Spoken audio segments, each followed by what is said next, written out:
Hello everyone, welcome to another episode of TCG Talk, back today with another video, and today's video is going to be an update on my Katsu Everfest build. A couple videos back, you noticed that I had a kind of a final Katsu Everfest build for the Everfest meta, or at least a good solid foundation. But like with any good player, you're always making adaptations and trying to make different, kind of calls on what it is you want to do. And how you want to like kind of mold to the meta you're seeing. And so I made a couple updates. Some of them I'm trying to kind of a testing, for a decent amount of time, and then some I'm going to be, really probably making a permanent change. But I wanted to go over those with you. It's not to say that my last list is not, valid anymore or can't be used. Definitely try out the last list. I think I'm doing a disservice to you all if I don't kind of give you my thoughts on how I'm applying different things in the meta and where I'm going with things. So let me know if you like the last list better than this list, but I think it's fair to you all to at least kind of give me my thoughts on where I'm going with things. So what I've noticed, I played about, I'd say 20 games or so with the original list. Maybe that's good, maybe that's bad, who knows? I mean, it's enough, not enough. But I played about 20 games, and I noticed that what I was doing a lot against, especially against the Guardian matchups, which are already a little bit unfavorable, not super unfavorable, but a little bit unfavorable for me, is I wasn't getting the gas I needed to push through, especially on the new Bravo. He's a very, at least in my opinion, most of the people were playing him a very big tempo style. So I wanted to make sure that I had more abilities to, kind of give that deck more gas and be able to, effectively, right, play that deck more, pound for pound and solid and kind of go with things like that. Sorry, I just wanted to switch out one card here. So I wanted to kind of give a little bit more aggro of a strategy for what I was doing and try to be able to consistently put through a little more damage. So the core of the deck, the purpose of the deck is still the same. You're still trying to hit breakpoints. You're still trying to have on-hit effects. You're still trying to use your combo lines and really give your opponent really difficult situations on when to block and how to block, right? I'm still running Mass Momentum, Heart and Cross, Trap Breaking Skills, and Snapdragon Scalers. But one thing I decided to do differently with the equipment, the only thing I decided to do differently is in the sideboard, I was running, originally I was running 3 pieces of Null Rune equipment to try to give respect to a little bit more Kano. But even after playing a couple of the new Kanos, I decided that 2 Null Rune is really enough. I think I can race Kano even with just 2 Null Rune. If he hits his Wombo combo turn, you're in trouble regardless with Blazing Ether and Ether Wildfire, the new kind of Wombo combo he has. So I just did 2 and decided to keep my Mask and Snap so I can try to keep my own momentum against him. So it freed up one thing in the sideboard, and we'll talk about that in a minute. That's the only change I made to equipment. So first off, we'll talk about what I did not change, right? What I did not change is my Surging Strike and my leg tap line. I think your Surging Strike line, which you see right here, and then the leg tap line, which you see right here, does not change ever. It doesn't change. Sometimes you will sub out maybe one piece of your leg tap line at the end, maybe Hurricane Technique or Blackout Kick for a sideboard card, but overall, you are not changing these ever. Like, it does not matter, right? The other thing that I did not change is my Soul Beat Strikes and Torrent Tempos. I think I run 3 Soul Beat Strikes, sorry, a little out of view, and 3 Torrent Tempos. Those do not change, right? They're all hitting for breakpoints. They're really good with even bigger than that, right, to get automatic go again. They're really good with your pumps. Ancestral Empowerment will make Soul Beat Strike hit for 5 and make your Torrent Tempo hit for 6. And then your Razor Reflex, like Torrent Tempo hitting 1 for 9 or 1 for 8 and Soul Beat Strike hitting 0 for 7. It's just amazing value, right? So I'm picking up the cards that did not change, which was the leg tap line and the Surging Strike line, right? And I'm also not changing Soul Beat Strike or Torrent Tempo. So those are the cards that I did not change.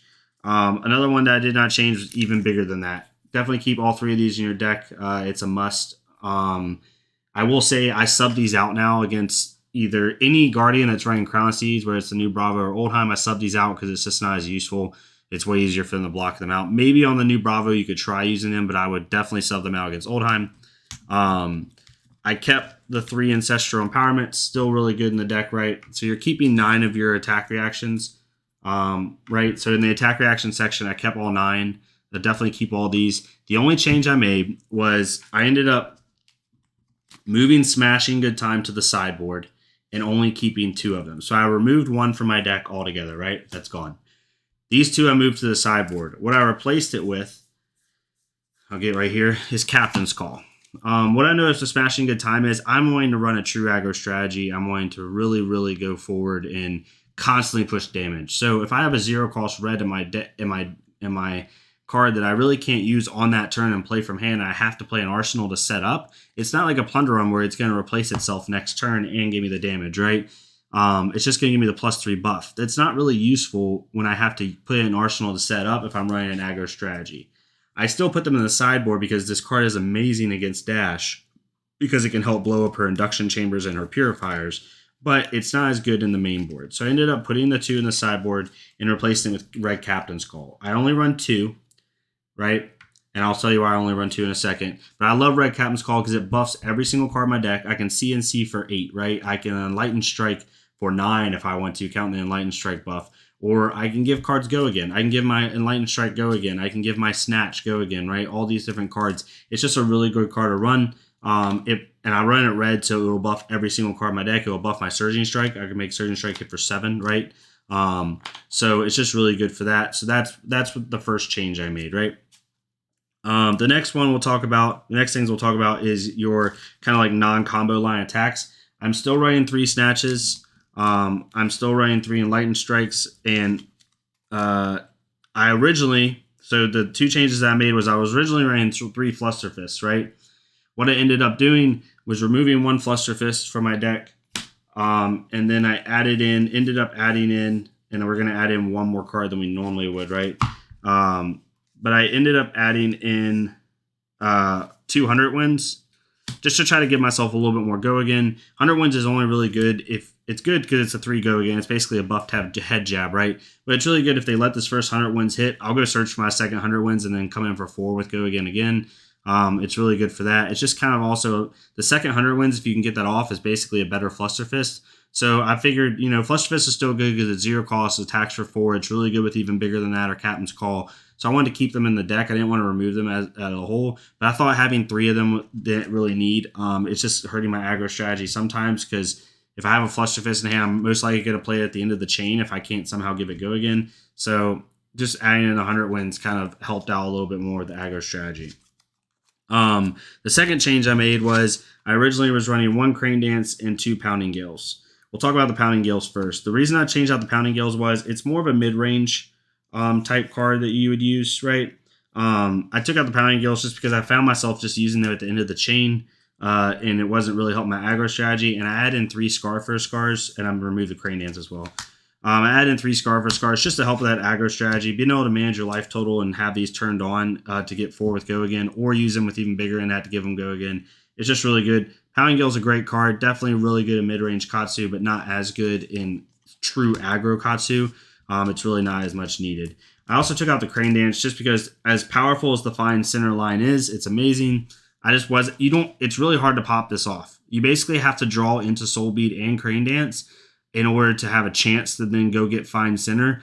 And I found that because if you draw into Soul Bead and Fine Center is most likely your only blue. So you are going to need that blue eventually, probably at some point in the chain, unless you just get lucky and they don't block Soul Bead at all, which most of the time they're going to prevent the Go Again. Very rarely does Soul Bead hit without a buff. And then if you Razor it, you're going to need resources, right? Or Ancestral Empowerment is really the only thing that will help, or Captain's Call. But see how situational it is. And with only running 1 Crane Dance in the deck, you're just not consistently hitting that line like you would. I've been playing Katsu for months. I've only hit the Fine Center line like 2 or 3 times, if that. I think 2 times. So I took all 3 of those out and added in just 3 Scar for Scars just to keep that consistent damage output, right? Then we'll talk about the blues. So originally I was running 3 Fluster Fists, 3 Soul Bead Strikes, 3 Whelming Gust Waves, and 3 Fine Centers, coming up to 12. And then I was running actually a total of 15 blues, really. Soul Bead Strike, Fluster Fist, Whelming Gust Wave, Fine Center, and Lord of Wind, so 15. So I have 1 Fine Center here, but I was running 3. So I was running these 12 with 3 Lord of Winds, right? So 15 blues. And what I was finding was I was drawing into 2 blues a little bit too much, and I was just losing gas late game because I have so many blues in my deck, and it's really hard to pitch stack if you have that many blues, or it's harder. So what I ended up doing was, because I add 100 wins in the deck, I removed Crane Dance. I just removed Fine Center, the 3 Fine Centers, like just completely. And what I did was I went down to 13 blues in my main board. So I have 3, 6, 9, 3 Flush Fist, 3 Wellmane, 3 Soul Beads, and then 3 Lord of Winds. And then I added in 1 Lunging Press. So I went down to 13 blues in the main board because it still doesn't hurt my ability to Kodachi consistently. And, 13 blues still isn't bad. I add the 1 Lunging Press in just because they probably won't see it, and I'll use it really late game to maybe hit a good break point or win the game, really. I've won the game off Lunging Press twice already this week.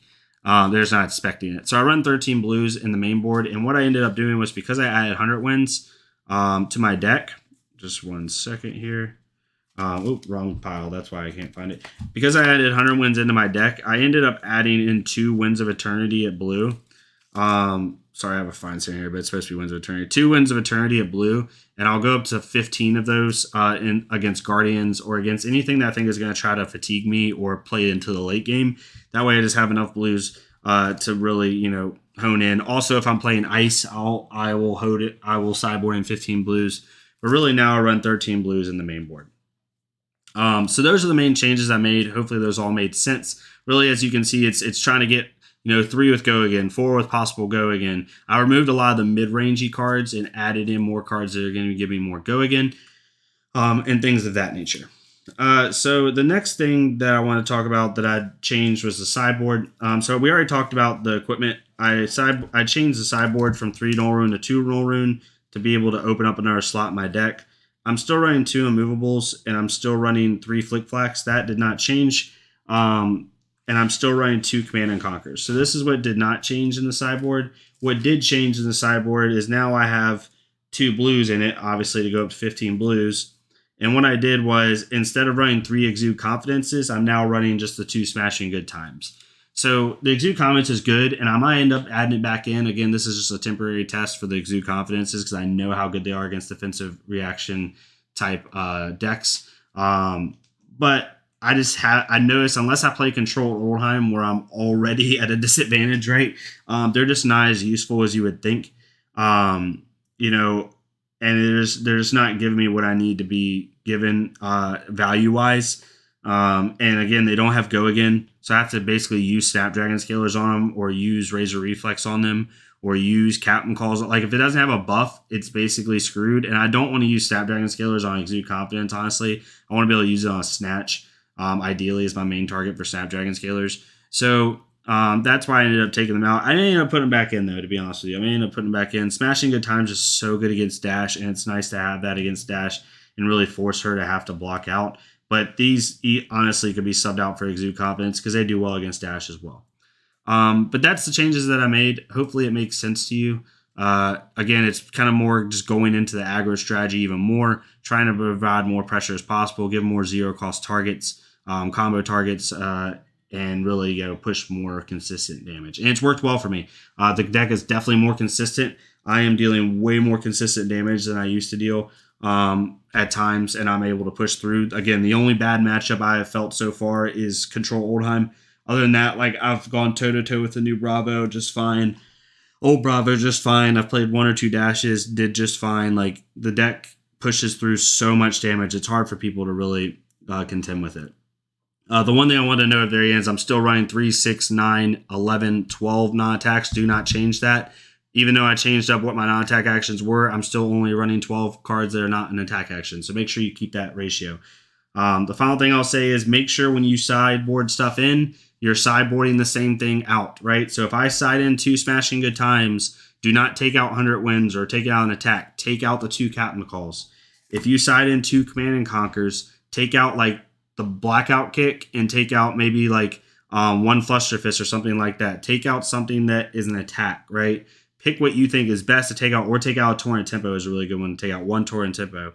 If you sub in 3 Flick Flacks, you take out 1 Captain's Call, 1 Razor, and one Ancestral, right? You need to take out the same style of cards as you put in, right? Otherwise, you're going to mess your ratios up. So make sure you do that. But yeah, hopefully you'll enjoy this video. Hopefully it made sense to you. Yeah, I will keep giving updates as I have major ones. Hopefully they all do well for you all. Let me know how the changes work, if they don't work, if you like the old version better. But yeah, thank you all so much for tuning into an episode of TCG Talk. Please leave a like, comment, subscribe if you want, and I will see you guys next time. Thank you all so much.